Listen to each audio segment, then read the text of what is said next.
Good morning student. ये video मैं उन स्टूडेंट्स के लिए बना रहा हूँ जो आने वाले टाइम में डॉक्टर बनने वाले हैं और साथ ही साथ अभी आप लोगों ने 12th का एग्जाम दिया है और नीट का एग्जाम भी आपने दिया होगा। बहुत अच्छा स्कोर आया है आपका और अगर स्कोर अच्छा आया है तो आप एमबीबीएस के लिए भी जा सकते हैं और वेटनरी के लिए भी जा सकते हैं। दो ऑप्शंस अवेलेबल है आपके पास में।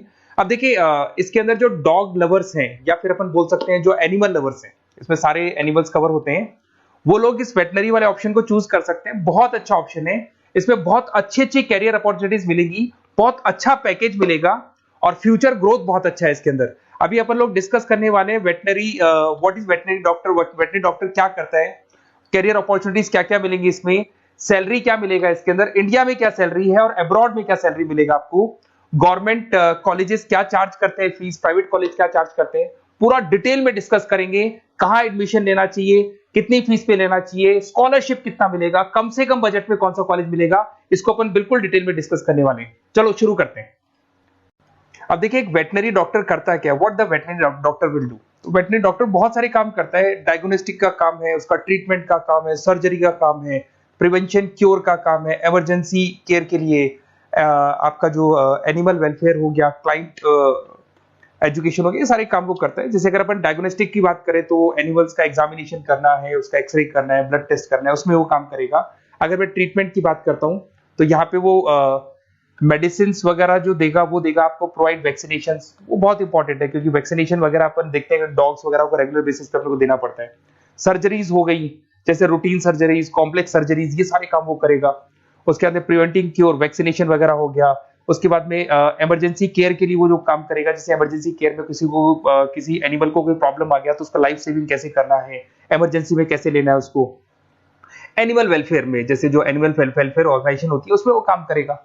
उसके बाद में क्लाइंट एजुकेशन हो गया, जो भी आपके क्लाइंट्स होंगे जो डॉग रखते हैं, जो भी पेट रखते हैं, उनको क्या खिलाना है, उनको कैसे रखना है, उसके ऊपर डिस्कशन करेगा सारा का सारा। अब देखिए मेन चीज इसमें आती है कैरियर अपॉर्चुनिटीज। क्या कैरियर अपॉर्चुनिटीज होगी, आप डॉक्टर बन जाएंगे तो डॉक्टर बनने के बाद में आपकी जॉब कहां लगेगी या फिर अपना खुद का प्राइवेट बिजनेस खोलेंगे, कैसे करेंगे आप। इसमें सबसे बढ़िया ऑप्शन है प्राइवेट क्लिनिक्स। ये लोग अपना खुद का प्राइवेट क्लिनिक खोलते हैं, small animal, large animal, mix दोनों के लिए खोल सकते हैं। तो प्राइवेट क्लिनिक के अंदर बहुत अच्छी अर्निंग है, अपन उसका जो सैलरी पार्ट है वो भी डिस्कस करेंगे नीचे। उसके बाद में आपका एनिमल हॉस्पिटल्स हो गए, प्राइवेट और गवर्नमेंट दोनों हॉस्पिटल हैं जहां पे जॉब लग सकती है। रिसर्च इंस्टीट्यूट्स हो गए जहां पे आपका जॉब लग सकता है, जैसे फार्मास्यूटिकल कंपनी हो गया, गवर्नमेंट एजेंसीज हो गया, यहाँ पे जॉब लग सकता है। उसके बाद में गवर्नमेंट एजेंसीज में public health agencies, department of agriculture, यहाँ आपका जॉब लग सकता है। कुछ लोग बोलते हैं जू हो गया, वाइल्ड लाइफ सेंचुरी हो गई, वहां आपका जॉब लग सकता है, जू, एक्वेरियम, यहाँ पे लग सकता है, वाइल्ड लाइफ सेंचुरीज में लग सकता है। उसके अलावा फूड प्रोडक्शन इंडस्ट्रीज हो गई, जैसे लाइफ स्टॉक प्रोडक्शन हो गया, जैसे कोई मुर्गियों का बिजनेस करता है या मुर्गियों का फार्म है, वहां पे जॉब लग सकता है आपका। एनिमल वेलफेयर एडवाइस के लिए जॉब लग सकता है आपका।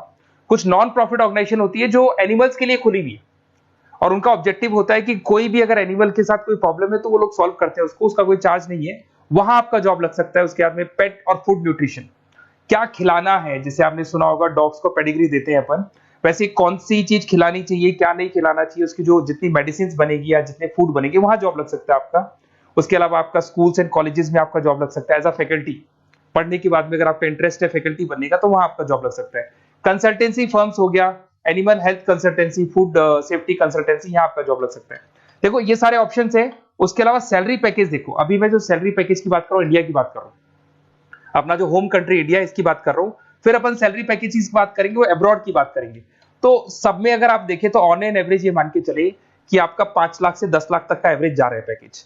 अगर प्राइवेट क्लिनिक भी आप खोलते हैं, गवर्नमेंट सर्विस भी करते हैं ना, तो आप ये मान के चले कि आपका पैकेज 5 से 10 के बीच में जाएगा। उसके बाद रिसर्च इंस्टीट्यूट में भी यही मिलेगा आपको, जूस वगैरह के अंदर आपका यही 5 से 10 लाख के बीच में मिलेगा। फूड प्रोडक्शन इंडस्ट्रीज है, नॉन प्रॉफिट ऑर्गेनाइजेशन है, तो ऑन एन एवरेज ये मान के चलो 5 लाख टू 10 लाख। तो एज अ फ्रेशर आपको एक्सपीरियंस हो जाएगा तो पैकेज बढ़ जाएगा, कंसल्टेंसी फर्म से यहाँ लग सकते हैं। बट अगर आप अब्रॉड का प्लान कर रहे हो ना, तो अब्रॉड के अंदर तो ये मान के चलो कि आपका जो सैलरी है उसके अंदर बहुत जबरदस्त मल्टीपल इंक्रीमेंट होने वाला है। अगर आप अब्रॉड का प्लान कर रहे हैं, अगर यूएस में अगर आपका जॉब लगता है तो मान के चले ऑन एन एवरेज $1 लाख है एनुअली। तो अगर $1 लाख का मतलब मान के चले तो 83 या 80 रुपीज राउंड फिगर में मानोगे तो भी 80 लाख रुपए आपको मिले।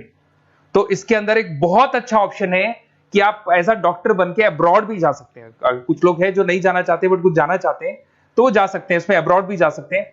उसमें यूएस है, यूके है, ऑस्ट्रेलिया है, कनाडा है, जर्मनी है, बाकी और बहुत सारी कंट्रीज है जहां पे बहुत अच्छे अच्छे जॉब लगेंगे। ऑन एवरेज मान के चलो 80 लाख, 70-80 लाख रुपए आपको साल के मिल जाएंगे। ये सारे ऑप्शंस हैं।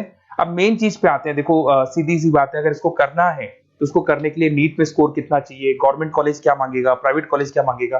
अगर मैं गवर्नमेंट कॉलेज की बात करता हूं तो नीट में मिनिमम 450 का मार्क्स चाहिए आपको। अगर नीट में 450 मार्क्स नहीं है, प्लस आपका 12th में 50% कंपल्सरी है, फिजिक्स, केमिस्ट्री, बायो से होना चाहिए, 50% होना चाहिए, और साथ के साथ नीट के अंदर 450 मार्क्स चाहिए।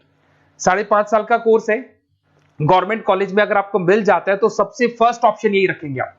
यहां पर आपका 2 लाख रुपए फीस मान के चलो तो 8 लाख रुपए में आप ये मान लो 8-10 लाख के अंदर अंदर, मतलब मैक्सिमम 10 लाख का खर्चा मान के चलो, इसके अंदर अंदर आपका कंप्लीट कोर्स हो जाएगा अगर गवर्नमेंट कॉलेज मिलता है। बट अगर आपका स्कोर कम है तो मैं आपको एडवाइस करूंगा गो फॉर प्राइवेट कॉलेज, क्योंकि आगे स्कोप बहुत अच्छा है कि वापस जब आप कहीं अब्रॉड जाते हैं या फिर कहीं और जॉब करेंगे तो निकल जाता है सारा पैसा, कोई दिक्कत नहीं है। प्राइवेट कॉलेज के अंदर नीट अपीयर चाहिए। अगर आपका स्कोर कम भी है तो भी चलेगा, नीट अपीयर है तो भी चलेगा। साथ के साथ अगर यहाँ पे ड्यूरेशन देखें तो वही कॉमन रहेगा। बट प्राइवेट कॉलेज में फीस बहुत हाई है। देखो आप 5.5 से लेके 7 लाख पर एनम मान के चलो तो पूरी फीस मान लो कम से कम 30-35 लाख के आसपास फीस बैठती है आपकी। अब इसमें हॉस्टल भी इंक्लूड नहीं है, हॉस्टल का अलग से चार्जेस लगने वाला है आपका। अब मैं जो आपको बताने वाला हूं उसको ध्यान से सुनना। प्राइवेट कॉलेज में बहुत सारे कॉलेजेस हैं जो लोग स्कॉलरशिप पे एडमिशन लेते हैं, बच्चों को पता ही नहीं उन कॉलेज के बारे में। वहां पर हॉस्टल भी इंक्लूड हो जाएगा, स्कॉलरशिप भी मिल जाएगा, और बहुत मिनिमम फीस में आपका एडमिशन हो जाएगा। इतना फीस आपका लगेगा ही नहीं, आप ये मान के चलो। तो उन सारे कॉलेजेस का अपन डिटेल में डिस्कस करेंगे। मेरा नंबर आप लोग के पास है, इस पे जैसे आप कॉल करेंगे तो या तो मैं रिसीव कर लूंगा, अगर मैं रिसीव नहीं करूं तो आप मेरे को मैसेज डाल के छोड़ना, मैं हाथों हाथ डिटेल, मेरे जो डिटेल काउंसलर्स हैं उनसे मैं बात करा दूंगा, वो आपको डिटेल में सारा डिस्कस करेंगे। Okay, best of luck. कोई प्रॉब्लम हो, ये नंबर है मेरा, इस पे कॉल कर सकते हैं। Okay, best of luck.